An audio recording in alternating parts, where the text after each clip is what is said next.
Hello, my name is Donny McNichol of Team Animation, and I'd like to talk to you about project branding, specifically how to provide your project with an identity that engages and support that helps you deliver success in your project. We're going to talk through a four-stage model that we developed a few years ago. It was actually included in Project Branding book by Peter Taylor.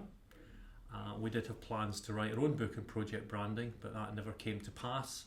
But a few years before I had developed this model, and Peter was delighted to include it in the book because it gave some kind of process around how do you create a project brand. At the end of this talk, I'll also include an example from the Eden project and just talk a little bit about the incredibly powerful brand that they created for the project itself. So, what is a project brand? Well, you'll see on the slide on the right hand side a very simple model of promise and deliver, and ultimately that's what a brand is. It promises something, and then if it delivers it, it builds on the promise, and it is a virtuous circle that is created. That's a very simple model. To apply it into, so what do you actually do to create this brand? As I say, we created a four-stage approach. The first stage is identifying the opportunity. So what you want to achieve and with whom. So what is it you're looking to get if you want to improve the brand of the project? It's maybe at this point worth saying, if you are project 72 out of a portfolio of 89 IT projects within an organisation, you may struggle to get the help, the support and the resources that you need. If you've got a brand that attracts people to want to support you, whether it's a sponsor or one of the resource heads who can provide you with the people that you need, so having a brand that appeals to people is very important. So, first of all, to identify that opportunity, you need to review the project objectives. What is it actually trying to achieve overall the project? Identify who it is you wish to influence. So, in our language, the stakeholders. What is it you would like them to change and modify about their level of support and engagement for it. Identify the desirable change in behaviour from them.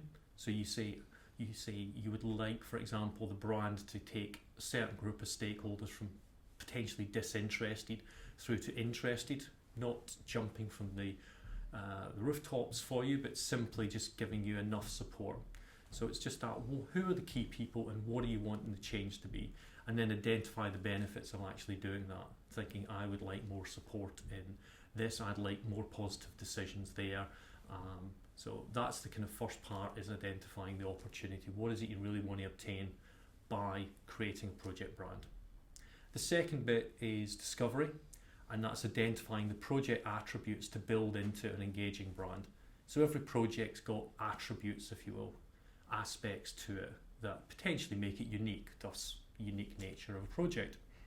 So first step is identify the existing project attributes. Now that might be the size, it might be the exciting technologies that it's including, it might be the location, it might be the leader of the project is exceptional, people might want to work with them.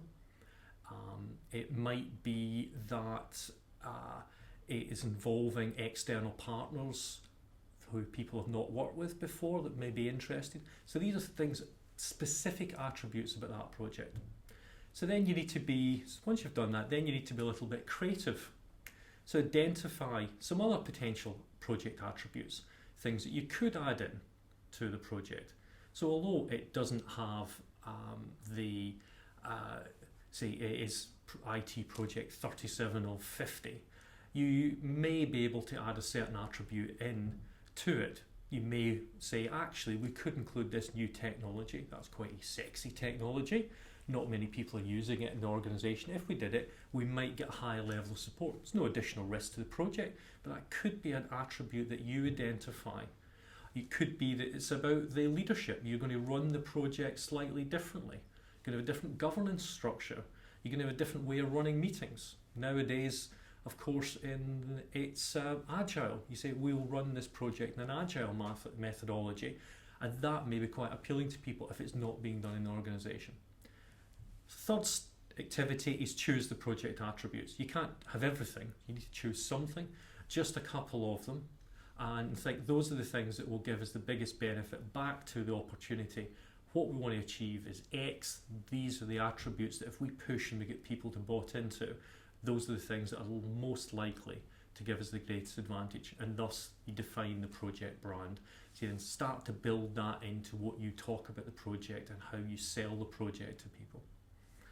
So if you may have identified defined the project brand, now you've got to do something with it. So that is stage 3, the implementation. So what you're doing is trying to build the project brand into the DNA of the project. The brand is not just a sheet of paper with some titles or bullets on it or an image. It's actually building it into the project. So if you've said this project will be different in the way that it runs, or the way that it's led, or the types of technology that you're going to adopt, or the type of methodology you're going to use underlying it to do, say, some development, you need to actually build that into the way you do it. So identify the changes in the project, so you modify the governance structure, the methodology, the technologies that you use. Build it into the DNA of the project, don't have it as a bolt-on, it needs to be modified. And then communicate it to your market, if you will. Think using branding terminology. Your market broadly is all of the stakeholder groups that you have that are important to you. And then model the behaviours and way of working. Most of the things that I would suggest you think about are more about changes in behaviour rather than about extra things you're going to do, because that may modify the project itself. So these are more things about the way you manage and run and lead the project that would make the biggest difference. And then 4, finally, as in all good things, you've got to monitor what it is you're actually achieving. Are you getting the benefit you're expecting?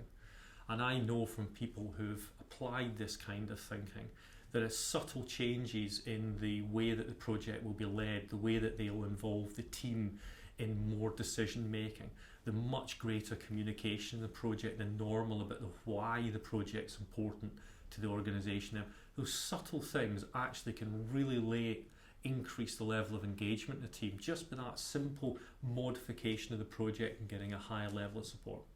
So put in place the measures to monitor the benefits, going back to stage 1, the opportunities, going back to what you said you wanted to achieve, monitor the benefits, identify any enhancements to it. Ultimately, you're not going to get it right first time, so think about what changes you might be able to make to it, and then learn the lessons and apply them in the next project. And I know that is the holy grail of the project management world, that you actually do learn from what you've done, but you might be able to say that really had a positive impact, or it didn't have any impact at all by us modifying and changing something about the project. So I'd like to just talk to you about one example now, and this is the Eden project. The chap in the photograph is Tim Smith, is the founder, creator, who with a couple of other people came up with the whole concept of the Eden project. So I'm not talking about the end product of the Eden project, I'm talking about the project itself. So this was a project that had no funding, came from a few people sitting round a kitchen table and in pubs, coming up with an idea, creating a model, then trying to find ways to go off and find £70 million. But what they did was create an incredible brand around it, which was, this is going to be unique, it is going to be unbelievably exciting, there'll be nothing else like it, possibly in the UK for years to come, certainly not in the Southwest. And through it, they were getting absolute top-notch people coming to the Southwest and working in a porta cabin that would flood every time that there was heavy rain, getting paid almost nothing to be part of the project, people coming from high-flying careers to be part of it because they said this is incredibly exciting. Now, not all of us unfortunately have the opportunity to work in an Eden project and to lead an Eden project, but there is still the opportunity to think about what is it that you can do in your project to enhance the level of engagement, enhance the support that you have, and something like an Eden project is great. I would certainly recommend, if you want a fantastic, simple read, is to get Eden by Tim Smith, and it does have a few pages about what project management is about from a music industry professional who was looking at our world. So very interesting and engaging, and I've fortunately had the pleasure to meet Tim a few times, and he actually hosted an event in this year for a group that I'm in, Acumen 7, when the group went down and had a day down there talking about energy, would you believe? But it was just a fantastic thing to be part of even now. So, if you are, just to finish up, if you are interested in the model, you can read a little bit more about it in Project Branding by Peter Taylor, and the book cover is there, and it's easy enough to find on the web, and that's my contact details. So thank you for listening, and I hope you enjoyed.